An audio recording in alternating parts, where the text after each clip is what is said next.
So this podcast is composed of 4 questions to give you the chance to get feedback on your mastery of curve sketching. And to sketch these functions, you are going to need to use calculus tools. So what you should do is write down the functions on a piece of paper and work out what you think the curve sketches should look like. Afterwards, you can either watch the whole of the video, but because that's going to be rather long, what I would suggest is you follow the links at the bottom of the information on the YouTube channel, and that will give you links to overviews of the answers where you can see what it should look like and detailed answers as well. So with that, write down the questions and then pause and come back later to look at the answers. Welcome back. Let's look at the answer to the first question. So the first question asks us to plot this function here, root x times the exponential of minus x, and because of the root x factor we see that the domain of this function is x greater than or equal to 0. And we also see, looking at the function, that root x is by convention positive, e to the minus x is positive, so we see that our function is always going to be positive. And at the very least it can be is 0, and it can only be 0 at x equals 0. So when we're trying to sketch this, we're going to need a set of axes, and we don't need to draw all 4 quadrants, we can just draw something like this. And we know that our function is going to be somewhere here. As said, we know that our function will vanish when x goes to 0 because root of 0 is 0. And we can also think about what happens for large x. So for large x, f of x, which is equal to root x, and e to the minus x means that we are dividing by e to the x, and if we recall that exponentials beat any powers for sufficiently large x, this is going to go to 0 as x goes to infinity. So our curve is going to approach the x-axis for sufficiently large x. So I'd say at this stage it's fairly obvious what this function is going to look like. It's going to go up here, have a maximum, come down again, and approach the x-axis. And the question is, of course, where is the maximum? So to find that out, we're going to look for stationary points, and to do that we calculate the derivative, the first derivative, and then see where it vanishes. So we're going to need d by dx of our function, and the derivative here is going to involve using the product rule. So the derivative of root x is a half 1 over root x, so that's a half 1 over root x e to the minus x, and then when we differentiate this we're just going to pull a factor of minus 1 in front, so we have minus root x e to the minus x. So we've calculated the derivative, but to work out where it vanishes it's going to be very helpful to rewrite this. So let's rewrite this as follows. So the derivative of our function is, there is a root x factor here on the bottom, so let's put that as a common denominator, and also the 2. So I'm going to say it's 1 over 2 root x all times e to the minus x minus 2x e to the minus x. And of course here we also see that there is a common factor of e to the minus x. So what we see is that we have 1 over 2 root x e to the minus x times 1 minus 2x. So now at a stationary point we want this to vanish, and this factor does not vanish for any finite x. As x gets large it's going to get small. E to the minus x again doesn't vanish. Again, as x gets large it gets small. You can see this thing flattening off here. But this will vanish when x equals a half. So we recognize that there is a stationary point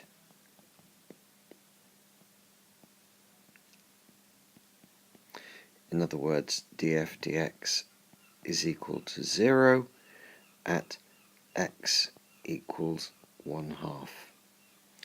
And at x equals 1/2, we have y is equal to, so if we put x is equal to a half here, we have root of a half, which is 1 over root 2, times e to the minus a half, which is 1 over e to the half, so 1 over root e. So this is going to be 1 over root 2e. So we can go back now to our graph. We're confident this is going to be a maximum. It's the only stationary point. We can check, of course, that it is a maximum by calculating the second derivative. I'll leave that for you as an exercise. And our curve shape is going to be something like this. And the peak, as we have said, is at x equal to a half and y is equal to 1 over root 2e. And let's just label our graph y is equal to root x e to the minus x. And as said, an exercise for you is check the second derivative of f it's going to be a maximum, and at a maximum you would hope that the second derivative is going to be negative. There are more complicated cases, of course, but in this case you can see that it is, and I'll leave that for you as an exercise. So with that, let's just quickly summarize it. This was our function. The first thing we saw is because of the root factor we have this domain here. The function we also recognized is positive, or it can be 0 when x is 0. As x becomes large, exponential factors beat power, so it's going to go to 0. So this must be the shape. In principle, I suppose you could have multiple maxima and minima en route, but the function is so simple I'd be very surprised if that was the case. And when we calculate the first derivative to look for a stationary point, we only see one value of x for which vanishes. So that tells us, yes, indeed, we only have one maximum and we can work out its location. So with that, let's move on to the second question. So in the second question, we are asked to plot this function here. And one of the first things I notice when I look at this function is that it only depends upon x squared and constants. So this tells us that this is an even function. And that's great, because what it means is once we have the graph for x greater than 0, we can have the graph for x less than 0 as a mirror image about the y-axis. We'll see that below. Concretely, what it means is that g of minus x is equal to g of x. Well, what else can we see about this function? Well, it's not going to equal 0 for any value of x, so that's very interesting. So note g of x does not equal 0 because of the x squared plus 1 factor in the numerator for any x, so that means that there are no x-axis intercepts. G of naught, so the y-axis intercept is minus 1. You have 0 plus 1 over 0 minus 1, that gives us minus 1. So that's the y-axis intercept.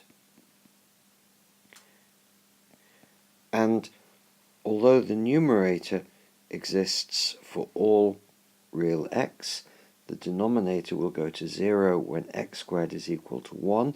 So x's plus and minus 1 are going to be places that are not in the domain of the function. So what we also have is x equal plus and minus 1 are not in the domain, and that means that they are going to be these two lines, these two vertical lines, x is plus and minus 1, are two vertical asymptotes. Now, this particular function is what we call a rational function, and because it's a rational function, there are ways of understanding its large x behavior. So let's think about that next. So the large x behavior can be understood for a rational function as follows. We rewrite our function. So we go back, look at it, and we look at the highest power of x in the numerator, the highest power of x in the denominator, and we divide through by the smaller of those powers, but these two cases are identical. So what we're going to do is we're going to divide top and bottom by x squared, and we have 1 plus 1 over x squared divided by 1 minus 1 over x squared. And as x goes to infinity, as x becomes very large, plus or minus infinity, this will go to 0, this will go to 0, and we'll have 1 over 1. So this means as x goes to plus and minus infinity, g of x is going to go to 1. So this is a horizontal asymptote.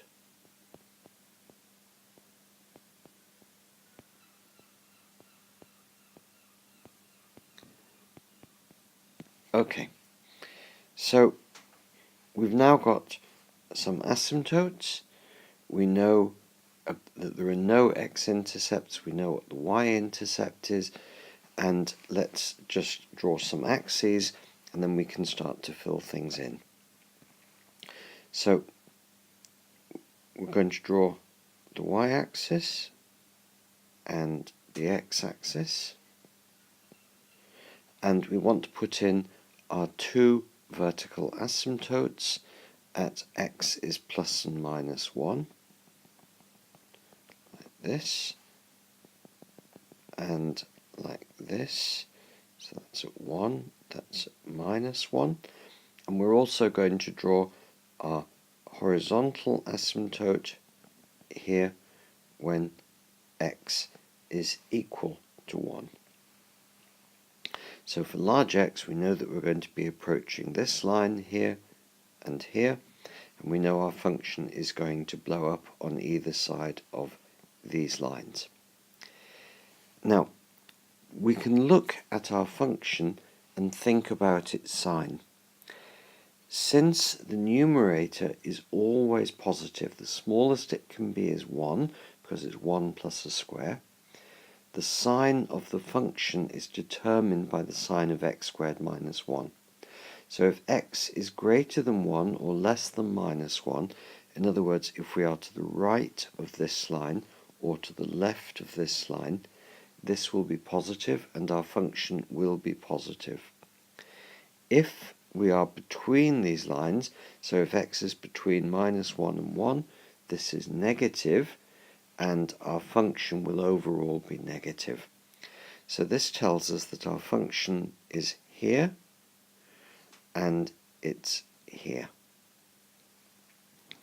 So that's very interesting about the sign of the function. So note g of x is positive for the modulus of x being greater than 1, and g of x is negative for the modulus of x being less than 1. So this region here, we have g of x is negative, and this region here, g of x is positive. And let me also mark down here at -1 the y-intercept that we calculated previously. So now, the numerator here is positive.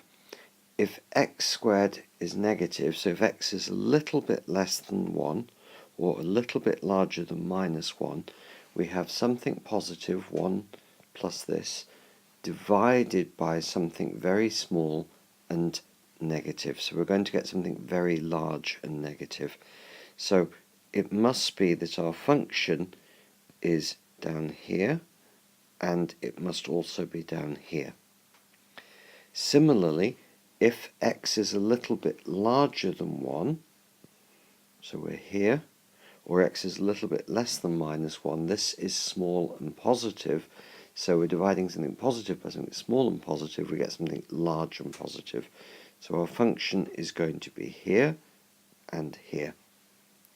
So I would say at this stage it's essentially obvious what the shape of the function is going to be. Our function is going here to fall off and approach this horizontal asymptote. Here it will fall off and approach this horizontal asymptote, and in the middle it's going to come up, hit the y-intercept, and come down again here. And again, because it's an even function, you can really see the symmetry here and then down, does the same thing here and here. So we can check this behavior is correct, and that we only have one stationary point, and that the stationary point by symmetry must be in the middle here on the y-axis by calculating the first derivative. So let's do that. So the stationary point, or points, but in this case there will be one, is at y dash, the first derivative is 0. So what we need to do is to calculate the derivative of this. So we're going to be using the product rule and the chain rule for powers. So we differentiate that, which will give us 2x divided by x squared minus 1, and then we add to that x squared plus 1 times the derivative of this, which is x squared minus 1 to the minus 1. So we'll bring a minus sign in front, reduce the power by 1, so it'll be x squared minus 1 squared, and then we'll multiply by a factor of 2x. So what we're going to obtain is that the derivative is 2x over x squared minus 1, and then it's minus x squared plus 1 over x squared minus 1 squared times 2x. So we'll put this now on a common denominator of x squared minus 1 squared. So the derivative is 1 over x squared minus 1 squared times, so it's 2x times x squared minus 1 minus 2x times x squared plus 1. So you can see there are going to be lots of lovely cancellations.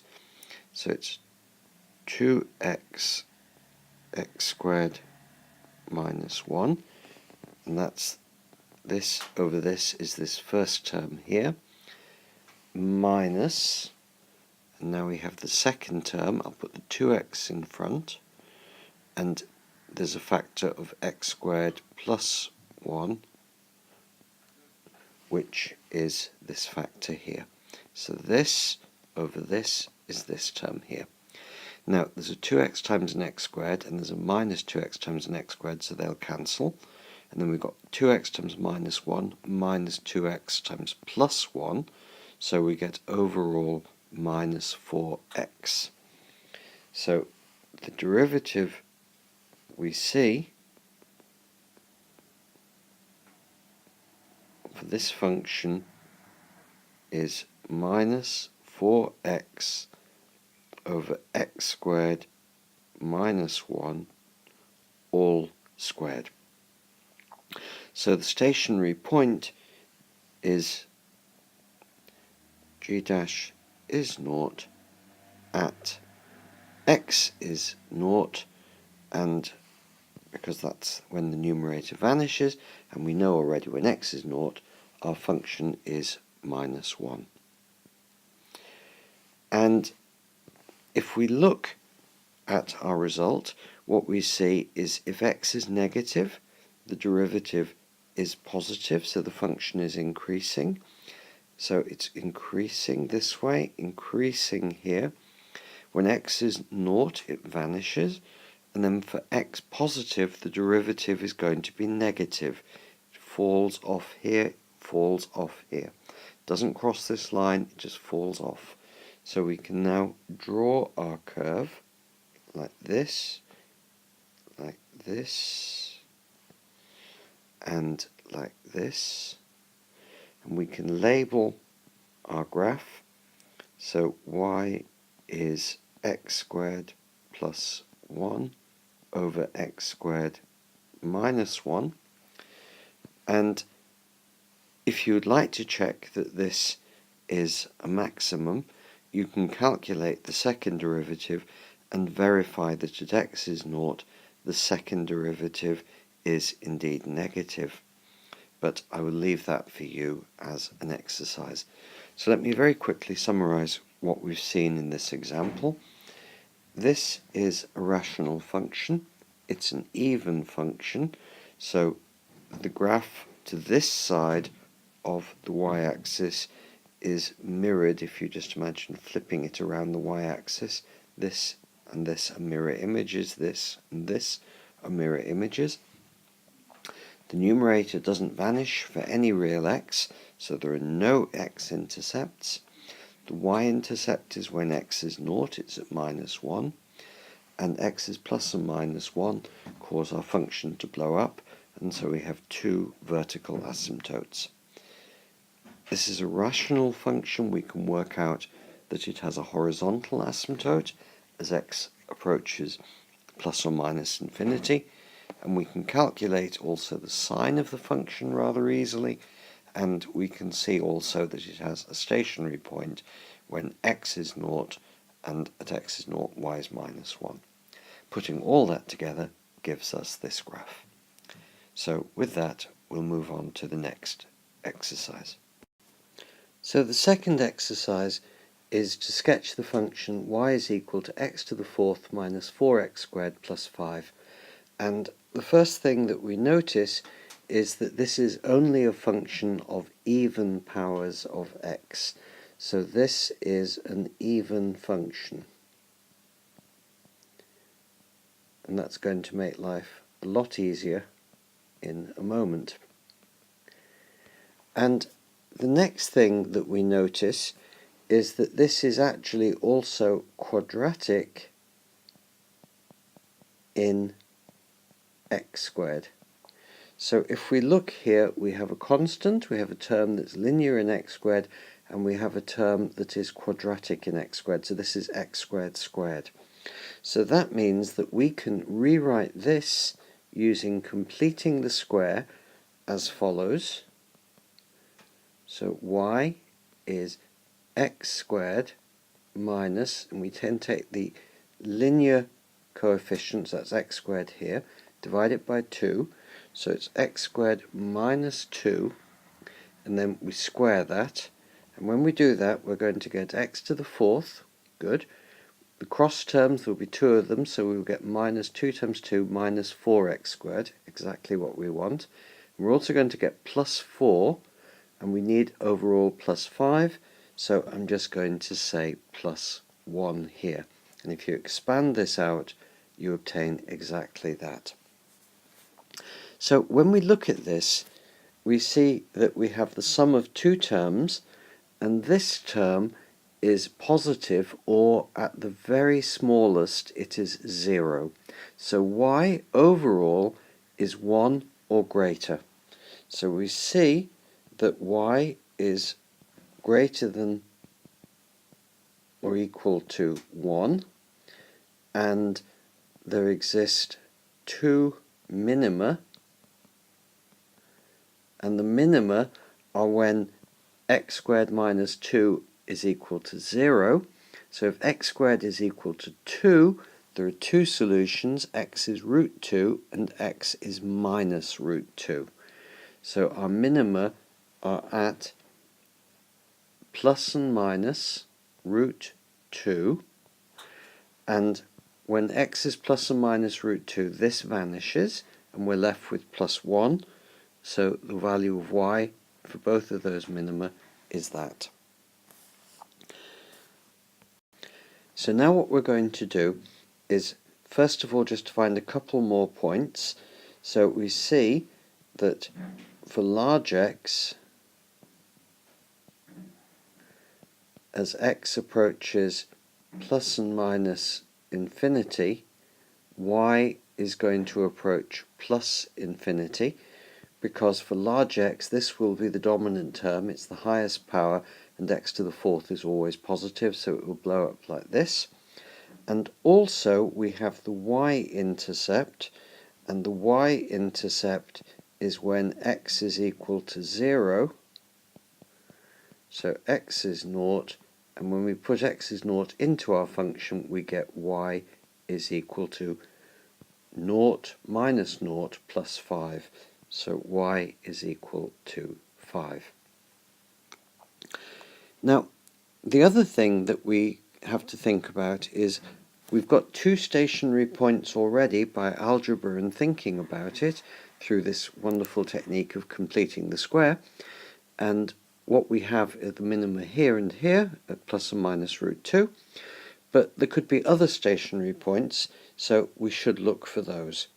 So let's look for stationary points, and to do that we are going to differentiate our function. We have 2 of them. Are there any more? And to find the stationary points we could either differentiate this or we could differentiate this form.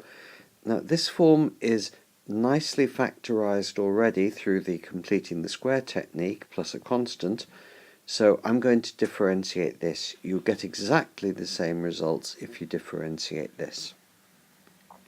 So we get dy dx is equal to, so we have this to the power of 2, we'll bring a 2 in front, reduce the power by 1, so it will go to the 1, so that will just leave us with a factor of x squared minus 2, and then from the chain rule we multiply by the derivative of x squared minus 2, which is a 2x. So we get 2 times x squared minus 2 to the 1 times 2x plus 0, because the derivative of the plus 1 vanishes. So just tidying that up, we have 4x times x squared minus 2. And we have stationary points when this vanishes. So this can vanish when x squared minus 2 is 0, and that's what we identified earlier as our 2 minima, but it can also vanish when x is equal to 0. So there is an additional stationary point. So we see stationary points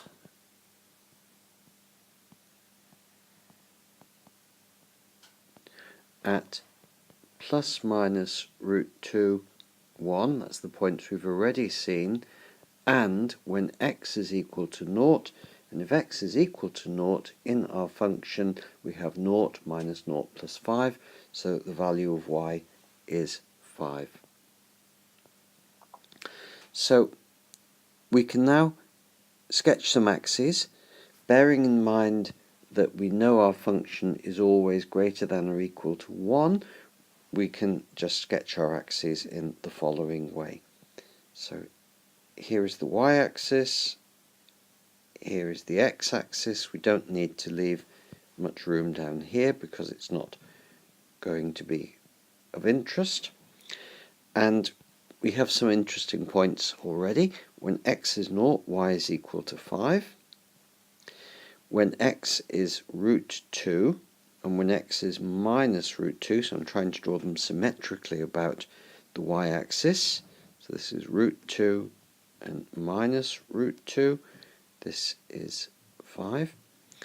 When x is plus or minus root 2, we know that y is equal to 1, so I'll try and roughly draw it down here, 1, and that's a point there, and that's a point there. And we know that our curve is going to become large and positive for x large and positive, and also for x large and negative. So I think it's now fairly obvious what the shape of this function is going to be. It's going to come down here to the minima, or one of the minima that we've identified previously, come up here, this must be a local maximum, come down here to another minimum, and then up again. So let me just try and draw the curve. So it's going to be something like this. I'm trying to draw it as symmetrically as I can, like this. And let's label our curve. So this is y equals x to the 4th minus 4x squared plus 5. And we've not shown that this is a maximum, but I would say that it's essentially obvious, and I will leave it for you as an exercise to check that if you calculate the second derivative and put x is 0 in, you will find that the second derivative is negative, so this is a maximum. This shape, by the way, this is just a comment for a bit of amusement. This shape here, if you imagine rotating it about the y-axis, could look a little bit like a hat. This is sort of the top of the hat, and this is the brim. And in particle physics, to do with the Higgs mechanism, there is a potential that looks like this, has a curve like this, but rotated, and it's called a Mexican hat potential. So, just to summarize what we've seen, we looked at this polynomial, we recognized it was even. You can see this shape is that of an even function. This reflected about the y-axis would give this. We then saw it was quadratic in x squared, and we were able to use completing the square. We don't need to do that, we could do everything with calculus, but I think completing the square makes it much more elegant. And that told us immediately that our function was always greater than or equal to 1, and identified the two places where there must be minima. Large x, it's clearly going to blow up in a positive sense. The y-intercept is just obtained by putting x as 0 into our function. And we found the stationary point by differentiating, setting dy dx is 0, and we saw there was an additional stationary point when x is 0, and there y is equal to 5. And essentially it had to be a maximum, so I've just drawn it this way, but you are welcome to check by calculating the second derivative. With that, I'll stop and move on to the next question. So the final question on this quiz asks us to calculate the sketch, or to obtain the sketch of this function here. And what we're going to do is identify first of all that this is a rational function. It is a polynomial divided by another polynomial. And let's also notice that the domain of the function is all values of x apart from x is minus 2, because then we'd be dividing by 0 and this does not vanish when x is minus 2. So the domain is going to be x does not equal minus 2. Now, furthermore, if we look at the numerator is always positive. That tells us that y does not equal 0 for any value of x. So this means that there are no x-axis intercepts.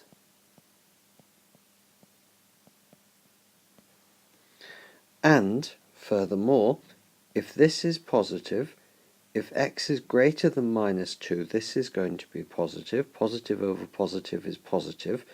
So for x greater than minus 2, y is greater than 0, it's positive. And for x less than minus 2, the denominator is going to be negative, and y will also therefore be negative, because we'll have positive over negative. So we know quite a lot already. At x is minus 2, we have a vertical asymptote, and at x equals 0, our function is 5 over 2, y is 5 over 2, 2.5, and this is the y asymptote, sorry, not the y asymptote, the y intercept. So let's draw some axes. So these are my axes, x and y.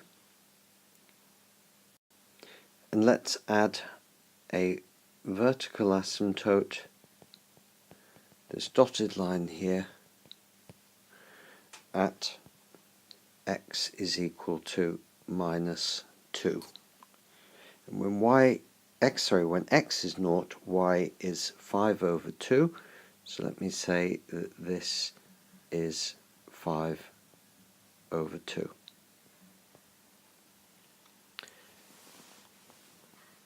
Now, what happens to our function when x becomes very large? So what about the large x behavior? Well, this is a rational function, so what we can do is we can take the numerator and the denominator and divide them both by the smaller of the two largest powers of x. Here the largest power is x squared, here the largest power is x, so the smallest power of those two is x, so we're going to divide top and bottom by x. So we get x plus 5 over x divided by 1 plus 2 over x. So we just rewrite y as x plus 5 over x divided by 1 plus 2 over x. And we can rewrite that as x plus 5 over x multiplied by the reciprocal of 1, so it's 1 over 1 plus 2 over x, and if you can remember your Maclaurin expansion of these things, this is 1 minus 2 over x plus order 1 over x squared. So this is what our function looks like, and if we just multiply that out, this tells us that y is equal to, so now it's x times 1, so that's x, and then it's x times minus 2 over x. The x's will cancel, we'll get a minus 2. And then all the other terms have at least one power of x in the denominator. So as x goes to plus and minus infinity, y is going to approach x minus 2 because all the other terms will vanish. So the straight line y is equal to x minus 2 is going to be a large x asymptote for our function. I would encourage you to verify this is correct also by using polynomial division. So let's take our line x minus 2, add it to this graph here, and see what it looks like. So when in this asymptotic line, when x is 0, y is minus 2, so this is 2.5, so it's going to be similar distance below the x-axis, but a little bit less is the intercept. And when x is minus 2, we have minus 4, so that's going to be twice as far down, somewhere around here. So we can just draw a line that looks something like that. And this is y is equal to x minus 2. And that's our asymptotic line that our function will approach for large negative x and large positive x.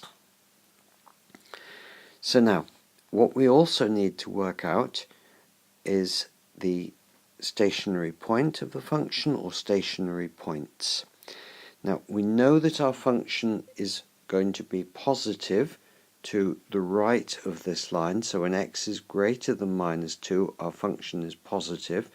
So here it's going to be very large and positive, and it's going to approach here, and it's going to go through this y-intercept. So I would expect the function to do something like that, and there is going to be a local minimum somewhere around here. Similarly, if x is less than minus 2, then we know that our function is negative, so it's going to start down here, it's going to come up, and it's going to approach this line, and at some stage there's going to be a local maximum. So we want to find the location of the minimum here and the maximum here, and then we've completed our graph. So what we need to do is find the stationary points.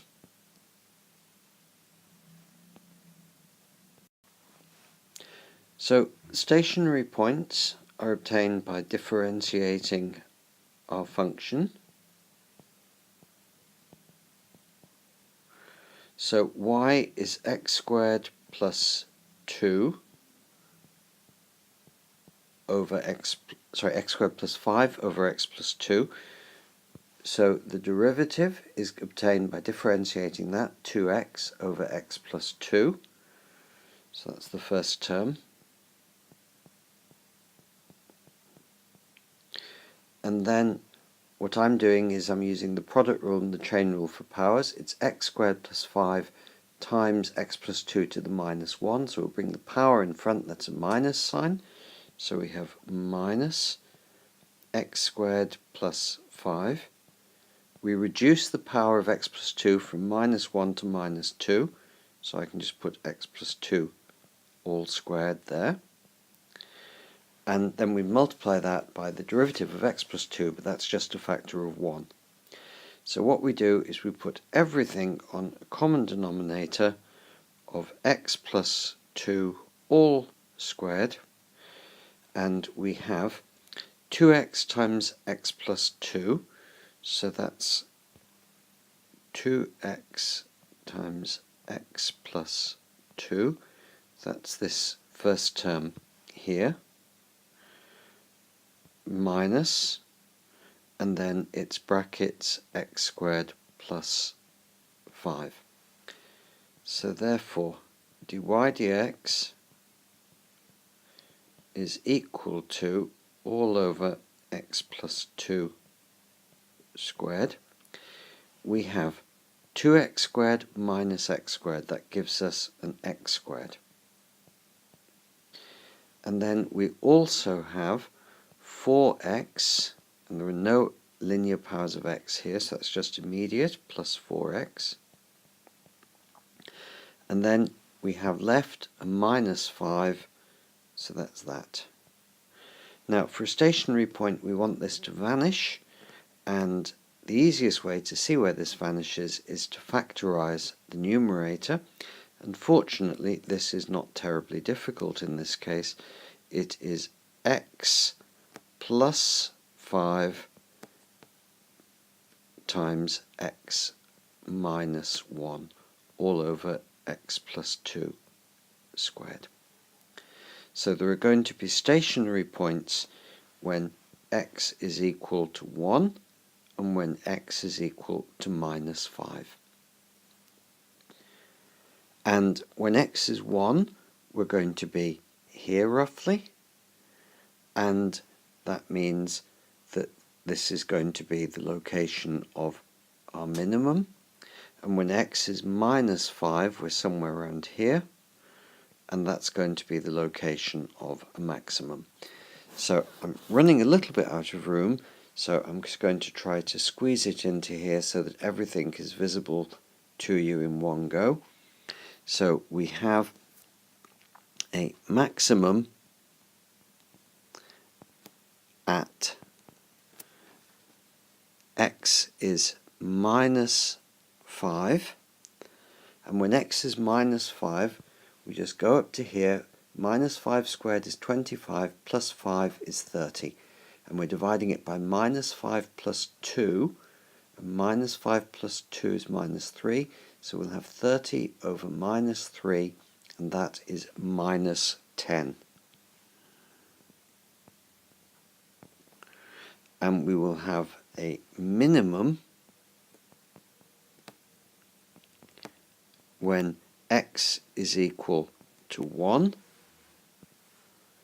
and when x is equal to 1, we're going to have 1 squared is 1, plus 5 is 6, 6 divided by 1 plus 2 is 3, 6 over 3 is 2. So that's the location of the minimum. So I can mark those 2 points. This is going to be roughly 1. After all, here is when x is equal to 2, so it's roughly halfway. This is 2.5 units, and we want to be up at 2 units, so most of the way roughly this distance, or exactly that distance. So I'll just try and draw it in here. So it's about there. And on this side, we go down to minus 10, so that's minus 2, minus 4, minus 6, minus 8. Let's say this is about minus 10, so it's going to be quite a lot smaller. I'm just going to try to squeeze it in here to show the rough shape of the function. So this is supposed to be minus 10. I don't think the scale is quite perfect. And then what we do is we just draw our function in. So our function is going for x less than minus 2 to be negative. It's going to start here, come up, and then approach our asymptotic line. Here it will be positive, it will drop down, it crosses the y-axis here, comes down to this value, and then approaches our asymptotic line there. So I will try and draw it as something like this, and something like this here. And the equation of our curve is y is equal to x squared plus 5 over x plus 2. So again, to summarize, we have a rational function. The domain is the entire real line except when x is equal to minus 2. So this vertical line here is an asymptote. The numerator is always positive, so it will never cross the x-axis. We also see, because the numerator is positive, that our function is positive if x is greater than -2. So that means to this side of our vertical asymptote the function is positive, and on this side of the vertical asymptote our function is negative. As x is 0, the y-intercept is at 5/2, and we were able to understand the large x behavior in this way. You can also obtain it through polynomial division, and if you do, you will see that y is x minus 2 plus terms that go as something over x plus 2, which therefore vanish as x becomes very large. So this is our answer. And then we looked for stationary points, and after differentiating and factorizing the numerator, we saw that there were two values of x where the first derivative vanishes, and they were at x is -5, which means y is -10, and at x is 1, which means that y is 2. And these are those two special points. And I should really also, down here on the x-axis, make it clear that this is -5. And I've labelled the curve, I've labelled the asymptotic line, and it's a little bit cramped, but you can see all of it on the one slide. With that, I will stop this video.